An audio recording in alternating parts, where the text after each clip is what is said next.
네, 안녕하십니까. 추영근 선생님입니다. 네, 오늘은 이제 다변수 함수에 대한 이제 극한하고 연속에 대한 정의를 한번 같이 해볼 건데요.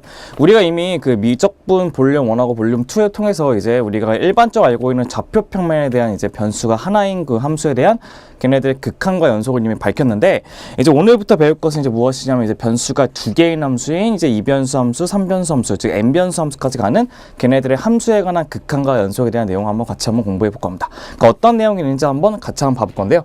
첫 번째가 이제 어떤 것이냐면 이제 이변수 함수라는 것을 먼저 볼 건데, 우리 일반적으로 얘기하는 이변수 함수라는 것은 무슨 뜻이냐면 이미에 z라는 것이 있다고 치면 그 z가 f의 함수로 되어 있는데 그 함수에 있는 변수가 하나가 아니고 x하고 이제 y라고 하는 그 두 개의 변수로 되어 있는 함수를 우리가 이변수 함수라고 얘기했습니다. 그래서 걔네들의 그림을 그리려면 x축하고 y축뿐만 아니고 z축까지 그려가지고 걔네들의 3차원 공간의 그림을 그렸다는 것을 확인할 수 있을 텐데요.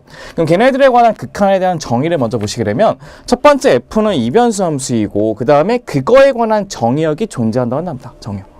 한마디로 이 D라고 하는 것은 여기는 X하고 Y가 존재하고 있는 그 영역을 뜻하는 거고, 거기에 있는 이미 X, Y가 A, B에 이미에 가까운 점들에 속하여 있다고 쳤을 때 그 한마디로 무슨 뜻이냐면 X하고 Y가 A하고 B에 점점 가까워진다는 거죠. 그 영역 안에.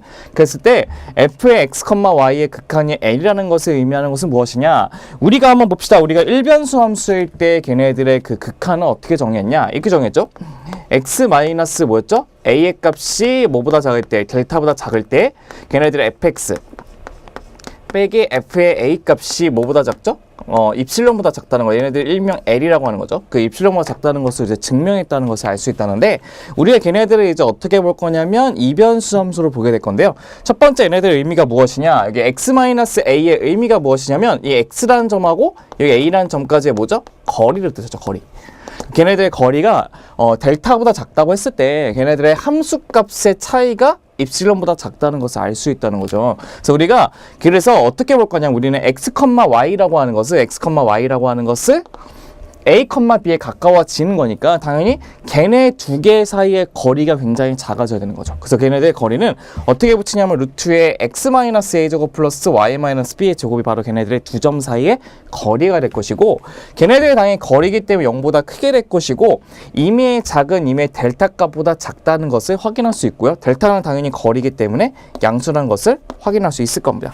그랬을 때 우리는 걔네들의 f의 x, y 빼기 l이라고 하는 건 두 함수값의 차이가 될 텐데, 걔네들의 입실론, 굉장히 작은 숫자보다 작다고 했을 때 걔네들 값은 어떻게 될 것이냐?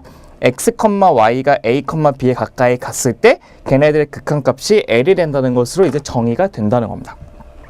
한마디로 얘네들이 의미하는 것은 무엇이냐면 절대값을 풀면 f의 x하고 y에다가 빼기 l의 값이 뭐가 되냐면 입실론하고 어디 사이? 마이너스 입실론 사이가 될 것이고, 양쪽에 l을 더해주면 l 마이너스 입실론이 되고 f의 x, y가 되면서 뭐가 되죠? L 플러스 입실론 된다는 것을 알 수 있죠. 그래서 한마디로 우리가 일반적으로 얘기하는 f의 x, y라고 하는 함수값은 걔네들의 임의에 갖고 있는 극한값에 대한 범위 있죠. 범위 안에 속해져 있다는 것이 우리가 얘기하는 극한의 정의가 되는 겁니다. 입실론은 굉장히 작은 값이기 때문에 얘네들을 한없이 작게 하면 이 f의 x, y는 l이 된다는 것도 확인할 수 있는 거죠. 그럼 걔네들을 이제 우리가 뭘로 볼 거냐면 그림으로 보면서 한번 확인 한번 해볼게요. 첫 번째는 일반적으로 보면 그냥 좌표 평면에서 보게 된다면 이렇게 돼요. 우리가 이제 이변수 함수이기 때문에 x하고 y로 구성되어 있는 함수죠. 그래서 옆에 보면 x하고 y에 대한 평면으로 구성되어진 임의에 이렇게 되는 함수의 이제 정의역 공간이 있다고 봅시다.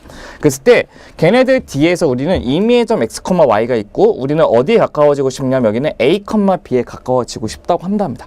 그랬을 때 우리는 걔네들이 그 거리가 최대한 뭐보다 작아지냐면 D보다 작아지는 임의의 점을 잡았다고 쳤을 때 그 점을 여기에 있는 Z라고 하는 우리의 Y값으로 보낸다고 했을 때 여기에 있는 그 점이 바로 이가 뭐가 되는 거죠? F의 X, Y가 된다는 것을 알 수 있다는 거죠. 맞죠? 그랬을 때 그 f의 x, y의 값이 어디하고 어디 사이에 있는 거냐면 우리의 극한값이라고 하는 L 사이에 있는 L 플러스 입실론하고 L 마이너스 입실론 사이에 존재한다는 것이 우리가 얘기하는 극한의 정의가 되는 거죠. 그래서 얘네들을 한없이 입실론을 작게 만들게 되면 f의 x, y가 L에 가장 가까이 가는 거기 때문에 우리가 얘기하는 일반적인 극한의 정의를 얘기할 수 있는 거죠. 그래서 다시 한번 수식으로 쓰게 되면 이런 거죠. 두 점 사이의 거리는 어떻게 쓴다고요? x 마이너스 a의 제곱 플러스 y-b의 제곱의 값이 뭐가 되냐면 델타보다 작고 0보다 크다고 했을 때 우리는 f의 x의 마이너스 l의 값이 입실론보다 작게 만들어지는 거기에 있는 델타 값이 존재하게 된다면 우리는 걔네들의 이변수 함수의 극한이 존재한다는 것도 알 수가 있다는 겁니다. 걔네들이 그림으로 봤을 때 의미가 될 것이고 얘네들을 이제 x, y, z로 놔두게 되는 3차원 공간에서 한번 확인해 보도록 한번 해보죠. 3차원 공간에서 보게 되면 얘를 지우고 한번 봐볼게요. 이렇게 볼 수 있어요. 어떻게 볼 수 있냐면 3차원 공간에서 보시게 되면 우리가 밑에 있는 x, y가 있는 도메인이라고 하는 그 x의 그 값이 있다고 치다면 여기 있는 그 범위가 바로 델타 값이에요. 델타 값. 한마디로 a, b가 있고 여기는 임의의 점들이 잡혀서 걔네들의 델타 값이라고 하는 범위를 잡았다고 쳤을 때 걔네들의 모든 그 함수를 취해가지고 이렇게 걔네들의 그래프를 그렸을 때 그 범위가 최대한 어디 사이에 있다고? L 플러스 입실론하고 L 마이너스 입실론 사이 안에 들어있으면 우리가 걔네들의 극한이 존재한다고 얘기할 수 있는 겁니다.